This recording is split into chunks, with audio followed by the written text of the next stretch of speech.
नमस्कार दोस्तों, स्वागत है आपका अपने YouTube channel Rahul Savarna GS पर। दोस्तों, साइंस का जो बेहतर क्लास आपका पर डे चलता है, आज भी उसी के साथ हम आपके साथ हैं। बीपीएससी हो या बिहार एसएससी हो, दरोगा हो या बिहार पुलिस का एग्जाम हो, बिहार के विभिन्न प्रतियोगी परीक्षा में यदि आप सफल होना चाहते हैं तो जरूर इस सेशन को आप लोग देखिए।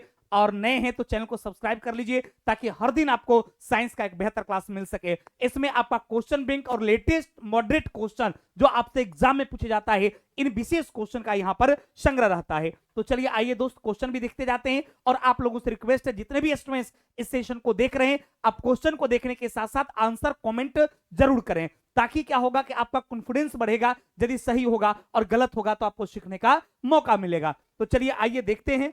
सबसे पहला सवाल क्या कहता है, आप सभी लोग इस क्वेश्चन का आंसर क्या होगा कमेंट जरूर कीजिए। जितने भी लोग इस सेशन को देखते हैं, यदि आप 100% सफल होना चाहते हैं तो आप लोग कमेंट करके जरूर बताइएगा कि इसका आंसर क्या होगा।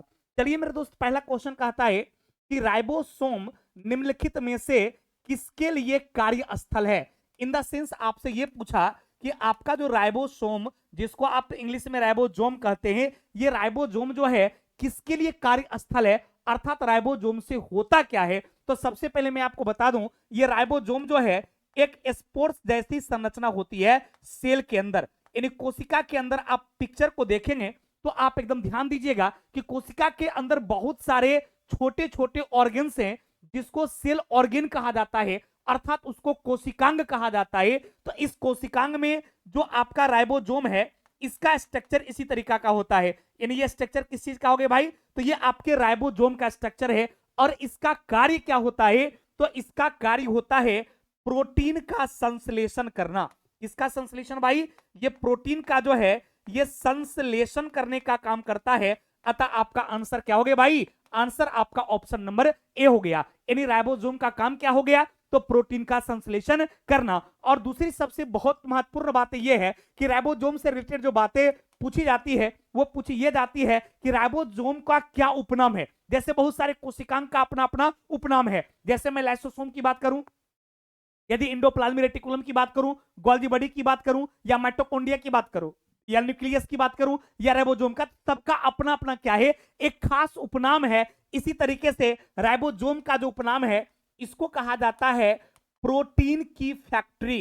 क्या कहा जाता है, इसको कहा जाता है प्रोटीन की फैक्ट्री। क्योंकि एग्जाम में आपसे डायरेक्ट क्वेश्चन पूछा जाता है कि प्रोटीन की फैक्ट्री के नाम से कौन जाना जाता है, तो आप आंसर क्या दोगे, प्रोटीन की फैक्ट्री के नाम से जो है वो आपको राइबोसोम जाना जाता है। कौन भाई, तो प्रोटीन की फैक्ट्री के नाम से राइबोसोम जाना जाता है। इसी तरीके से क्वेश्चन पूछता है एग्जाम में कि बताइए कि वसा का संश्लेषण कौन करता है या कार्बोहाइड्रेट का संश्लेषण कौन करता है। तो याद रखेंगे कि जो आपका राइबोसोम जो होता है ये दो जगहों पर होता है।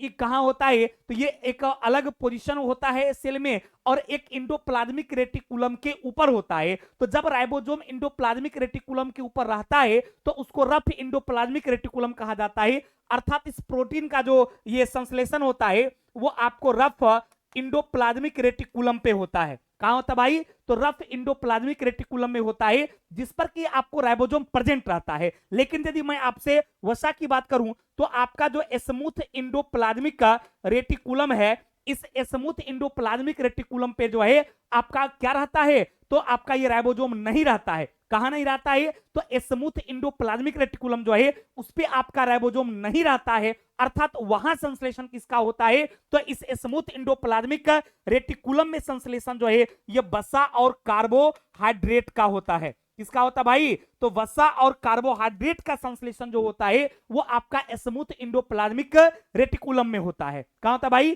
तो स्मूथ इंडोप्लाज्मिक रेटिकुलम में जो है ये वसा और कार्बोहाइड्रेट का संश्लेषण होता है, जबकि रफ इंडोप्लाज्मिक रेटिकुलम जो है यहां पर आपको जो है प्रोटीन का संश्लेषण। तो ये सिर्फ राइबोसोम बोला था, तो आंसर हो जाएगा राइबोसोम। चूंकि प्रोटीन की फैक्ट्री है तो वह कार्यस्थल किसका होगा, तो प्रोटीन के संश्लेषण का होगा। क्लियर, उम्मीद करते मेरे दोस्त ये पूरी तरीके के कॉन्सेप्ट में कहीं से भी एग्जाम में सवाल पूछा जाएगा तो आप 100% बना देंगे। इसलिए हम बोलते हैं कि एक एक क्वेश्चन को ध्यान से सीखते जाइए और आप लोग आंसर कमेंट जरूर कीजिए, और अच्छा लगे तो आप लोग लाइक करके इस वीडियो को शेयर कीजिए, ताकि आपके दोस्त भी इस सेशन को आराम से देख सके, वो भी जान सके आपके इस प्यारा Rahul Savarna GS YouTube channel के बारे में।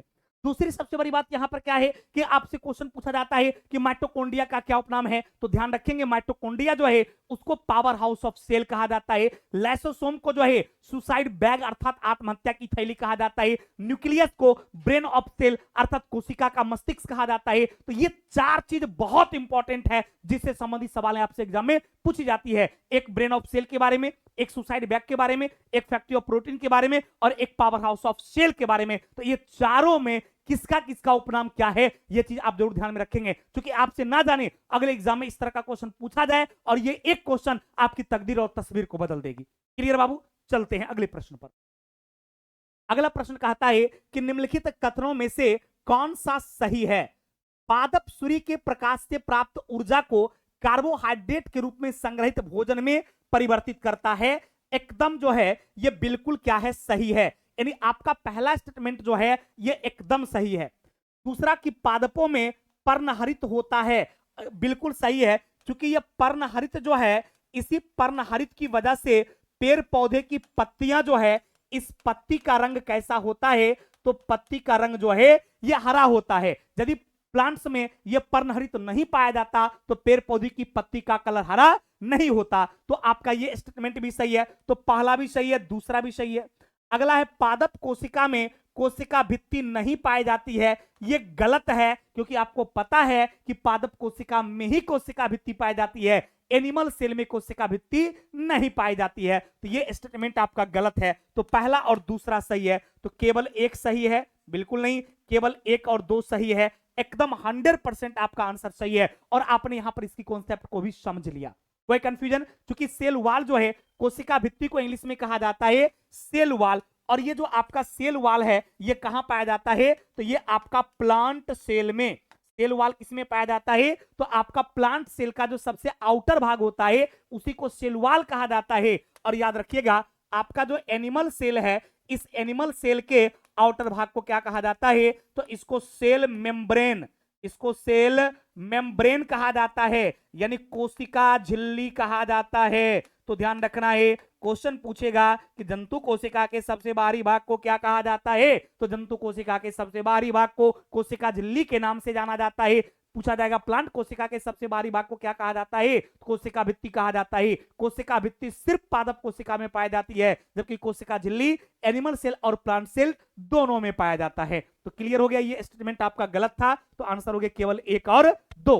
पक्का बाबू? कोई कंफ्यूजन? एकदम समझ गए ना? एकदम इसी तरीके से लास्ट तक आप मेरे सेशन में बने रहेंगे। एक से एक बढ़कर प्रश्न होगा जो आपको सीखने को मिलेगा, और अच्छा लगेगा तो आप लोग जरूर इस वीडियो को शेयर कर दीजिएगा अपने दोस्त ग्रुप में।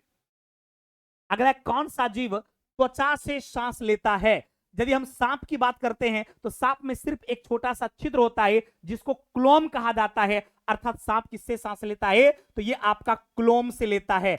आपका केचुआ जो है, ये केचुआ किससे लेता है, तो केचुआ जो है ये आपका त्वचा से लेता है। तो त्वचा से पूछा था तो आपका आंसर क्या होगा, केचुआ, क्योंकि केचुआ ही त्वचा से सांस लेता है। यदि बंदर और मनुष्य की बात करते हैं तो बंदर और मनुष्य जो है इसका श्वसन अंग जो है वो आपका फेफड़ा होता है। यदि पक्षी की बात किया जाए, पक्षी का भी श्वसन अंग जो है वो फेफड़ा होता है। यदि मछली की बात किया जाए, क्योंकि कभी कभी आपसे मछली के बारे में पूछता है, तो मछली का जो श्वसन अंग है वो आपका है गलफरा। मछली का श्वसन अंग क्या है भाई, तो मछली का श्वसन अंग जो है वो आपका गलफरा है। मनुष्य की बात करेगा, पक्षी की बात करेगा, बंदर की बात करेगा, या अन्य किसी स्तनधारी प्राणी की बात करता है कि वो सांस किससे लेता है, तो वो आपको फेफड़ा से लेता है।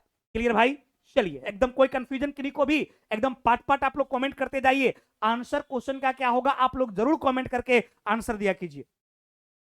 अगला है कि आहार नली में अंगों द्वारा स्रावित कौन सा रस वसा के पाचन में महत्वपूर्ण भूमिका निभाती है? तो ध्यान देंगे, ये वसा का पाचन जो होता है ये आपको लीवर में होता है। लीवर बोले तो इसको हिंदी में कहा जाता है जिगर, या फिर हिंदी में कहा जाता है यकृत। तो सबसे पहले ये क्लियर हो गया कि क्वेश्चन यदि एग्जाम में डायरेक्ट पूछा जाए कि वसा और वसा में घुलनशील विटामिन का पाचन किस अंग में होता है, तो आप आंसर क्या दोगे, वसा और वसा में घुलनशील विटामिन जो है इसका पाचन लीवर में होता है, जिसे जिगर के नाम से या यकृत के नाम से जाना जाता है। दूसरा सवाल होता है कि जिगर किसे कहा जाता है, तो आपका लीवर यानी यकृत जो है इसी को जिगर के नाम से जाना जाता है। अब इससे जो जूस निकलती है उसको, उस जूस को कहा जाता है बाइल जूस। इन हिंदी में इसको क्या कहा जाता है, पितरस कहा जाता है। अर्थात वसा का पाचन की बात करेगा तो इसमें पितरस भूमिका निभाएगा। इस पितरस के अलावे जो है एक और लिक्विड जो अग्नाशय से निकलेगा जिसको अग्नाशयी कहा जाएगा,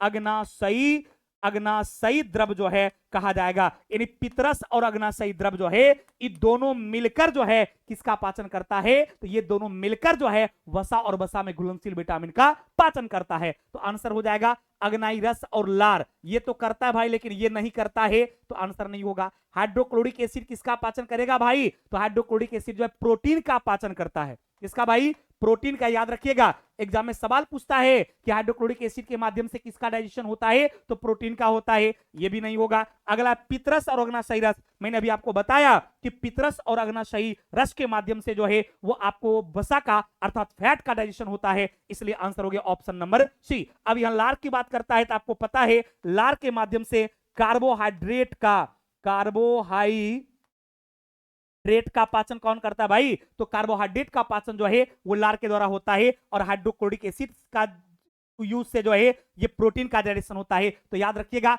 आपका लार ग्रंथि से जो लार निकलता है, सैलिवा निकलता है, ये कार्बोहाइड्रेट का पाचन करता है। अमाशय से जो आपका ये हाइड्रोक्लोरिक एसिड निकलता है या पेप्सिन एंजाइम निकलता है, ये प्रोटीन का पाचन करता है। और आपके लीवर से जो आपका वाइल जूस निकलता है या पेनक्रियाटिक रस निकलता है पेनक्रियास से, ये सब वसा और वसा में घुलनशील विटामिन का पाचन करता है। तो तीनों का डाइजेशन जिसका होता है वो अलग अलग ऑर्गेन्स में अलग अलग रस के माध्यम से तीनों का पाचन होता है, जिसके बारे में आपको पूर्ण रूप से यहां पर जानकारियां मिल गई। और उम्मीद करते हैं ये सारी चीज आपके दिमाग में सेट भी हो गया होगा। तो चलिए इसका आंसर हो गया ऑप्शन नंबर सी।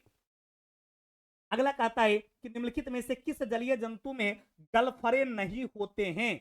गलफरे की यदि बात करता है तो गलफरा जो है ये आपका ये व्हेल में गलफरा नहीं होता है। ये व्हेल मछली सुने होंगे आप नाम, ये व्हेल जो है स्तनधारी में आता है, इसमें आपका गलफरा जो है नहीं होता है। तो आंसर हो जाएगा आपका व्हेल।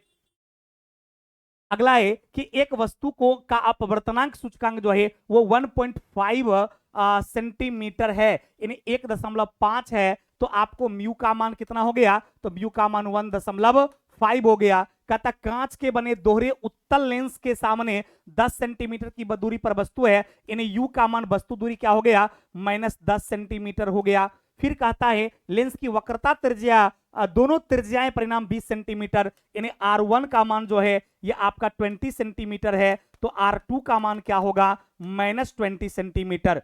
क्लियर। तो कहता आकृति की स्थिति बताइए, यानी भी का मान आपसे पूछा। अब यहां बात तो बाबू आपको पता है कि भी का मान निकालने के लिए आपको किसका मान चाहिए, यू का मान दिया हुआ है। और भी का मान निकालने के लिए पहले आपको फोकल दूरी निकालना पड़ेगा, अर्थात एफ का मान निकालना पड़ेगा। देखिए क्वेश्चन थोड़ा सा देखने में टफ लग रहा है और है भी, लेकिन आपको घबराना नहीं है। एकदम एक एक चीज को गौर से आप देखिएगा, ये सारी चीजें क्लियर हो जाएगा और हम लोग आंसर तक भी पहुंच जाएंगे। देखिए क्या दिया था आपको, म्यू का मान दिया था 1.5, वस्तु की दूरी दिया था आपको 10 सेंटीमीटर, दोनों त्रिज्या दिया था R1 और R2 20 सेंटीमीटर। तो इस उत्तल लेंस में आपको पता है कि R1 यदि पॉजिटिव होगा तो R2 स्वाभाविक नेगेटिव होता और होता ही है उत्तल लेंस में। तो एक आपका पॉजिटिव हो गया, दूसरा नेगेटिव हो गया। अब आपको भी पूछ रहा था तो पहले आपको F निकालना होगा। क्लियर। लेकिन आपको यहाँ F निकालने के लिए एक फॉर्मूला होता है, F बराबर फॉर्मूला क्या होता है, म्यू -1 इंटू 1/R1 -1/R2। अब यहां पर हम लोग क्या करेंगे, 1.5 घटाओ 1 करेंगे इंटू 1/20 घटाओ 1/-20। तो माइनस माइनस क्या हो जाएगा, प्लस हो जाएगा। तो ई हो जाएगा 1.5 में 1 घटेगा तो आपका हो गया 0.5 गुने ई हो जाएगा कितना, 2/20। ये 20 हो जाएगा, 1 1 2/20, इसको उड़ा देंगे तो हो जाएगा 10। तो हो गया 5 दूनी 2 कट गया तो 1/20 हो गया। इसका सॉरी 1/f का फॉर्मूला होता है, यानी ये 1/20 निकल गया, यानी f का मान कितना हो गया भाई, f का मान आपका 20 सेंटीमीटर हो गया। यानी यहां पर आपको फोकल दूरी कितना निकल गया, तो फोकल दूरी आपका 20 निकल गया। अब क्या निकालना है भाई, v का मान निकालना है। तो एक फॉर्मूला होता है 1/v - 1/u बराबर 1/f। तो 1/v बराबर क्या हो जाएगा, 1/f - 1/u है, इधर आ जाएगा क्या हो जाएगा, प्लस हो जाएगा। अब गौर कीजिएगा 1/v बराबर क्या हो जाएगा, 1/20 घटाओ 1/ कितना 10। इसलिए घटा होगा क्योंकि ये प्लस में है और यहां पर 10 क्या है, माइनस में है, प्लस इंटू माइनस माइनस। अब इसको यदि आप निकालते हैं तो ई हो जाएगा आपका 1/v बराबर, ये हो गया 20, ये हो गया -1 तो ये हो गया आपका 1 और ये हो गया -2, तो ये हो गया 1/v बराबर -1/20, अर्थात v का मान क्या हो जाएगा, -20 हो जाएगा। है किसी ऑप्शन में -20 भाई, तो -20 ऑप्शन नंबर सी में है, अतः आपका आंसर क्या हो गया, ऑप्शन नंबर सी।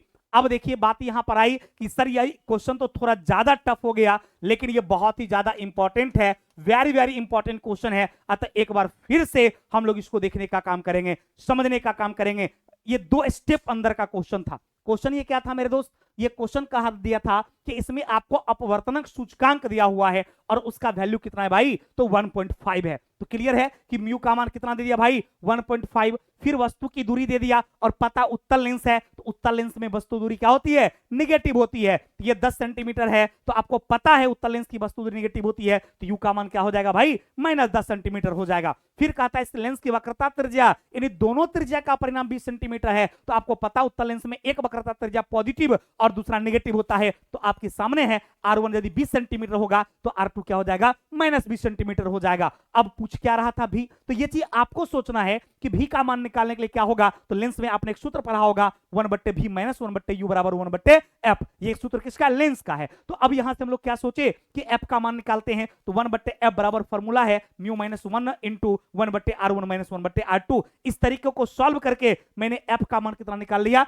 20 सेंटीमीटर। जब f का मान पता हो गया, u का मान पता हो गया और आपसे भी पूछा, तो 1/v बराबर हो जाएगा 1/f प्लस 1/u। फिर मैंने यहां पर क्या इसका मान पुट किया और v का मान -20 सेंटीमीटर आ गया, यानी आपका आंसर हो गया ऑप्शन नंबर सी। उम्मीद करते मेरे दोस्त ये पूरी कॉन्सेप्ट आपको समझ में जरूर आ गया होगा और ये बेहतर क्वेश्चन था। यदि आपको समझ में आ गया तो एकदम शेयर और लाइक तो आप दोस्त आपका बनता है, आप जरूर कीजिए और चैनल को नए हैं तो सब्सक्राइब भी जरूर कर लीजिए।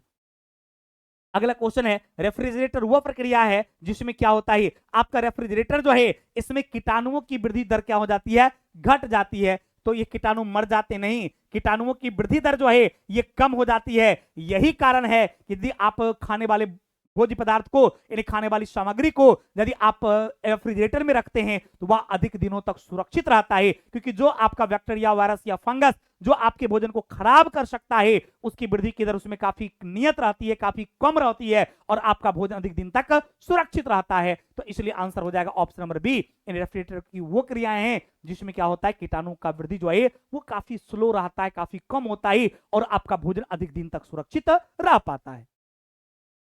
अगला है कि परमाणु घड़ी निम्नलिखित में से किसके संक्रमण पर आधारित है। यदि परमाणु घड़ी की बात किया जाए तो ये आपको सीजियम, ये किसके संक्रमण पर आधारित है, तो ये आपका सीजियम होना चाहिए, सीजियम, जिसका सूत्र क्या होता है, CS होता है, ये CS के संक्रमण पर आधारित है। अगला है कि वसा विलय होता है, ध्यान देना, वसा जल में अविलय होता है, लेकिन कार्बन टेट्राक्लोराइड जो है इस कार्बन टेट्राक्लोराइड में विलय का मतलब क्या होता है, घुलनशील होता है। विलय का मतलब घुलनशील, तो वसा जल में घुलनशील कम होता है लेकिन कार्बन टेट्राक्लोराइड में ज्यादा होता है। तो आंसर कार्बन टेट्राक्लोराइड। मिट्टी के तेल में अघुलनशील होता है और नाइट्रिक एसिड में भी क्या होता है, अघुलनशील होता है। अगला है कि रबर को मजबूत और उछाल लायक बनाने के लिए इसमें क्या मिलाया जाता है। यदि रबर की बात करते हैं तो रबर देखिए काफी स्ट्रॉन्ग होता है और थोड़ा सा भी रबर का बॉल पटकते हैं तो बहुत ज्यादा ये ऊपर नीचे होने लगता है। क्यों पता है, क्योंकि उसमें जानबूझकर जो है ये आपको सल्फर डाला जाता है, इससे रबर में मजबूती भी आती है और आपका जो है काफी ज्यादा जो है वो उछाल भी लाती है। यदि रबर की हम बात आपसे करें कि रबर बनता किससे है, तो याद रखिएगा प्राकृतिक रबर की बात किया जाए तो आपका प्राकृतिक रबर से कई बार क्वेश्चन आया है कि आपका प्राकृतिक रबर जो है ये किसका बहुलक है, तो याद रखिएगा प्राकृतिक रबर जो है ये आपका आइसोप्रीन का, प्राकृतिक रबर जो है ये आइसोप्रीन का बहुलक है। और आइसोप्रीन का निर्माण किससे होता है, तो आइसोप्रीन का निर्माण जो है वो आपको लेटेक्स से होता है। अर्थात लेटेक्स क्या है, तो वो पौधे का दूध है, इन लेटेक्स से आइसोप्रीन तैयार होता है और आइसोप्रीन से क्या होता है, आपको प्राकृतिक रबर तैयार हो जाता है। अतः प्राकृतिक रबर जो है वो आइसोप्रीन का बहुलक है। क्लियर। तो उम्मीद करते हैं मेरे दोस्त ये सेशन आपको बहुत अच्छा लगा होगा। आप सभी लोग इस सेशन को शेयर जरूर करेंगे और आप सभी जो स्टूडेंट देखते हैं इस वीडियो को आप कमेंट करके सब क्वेश्चन का आंसर जरूर कमेंट कीजिए। धन्यवाद।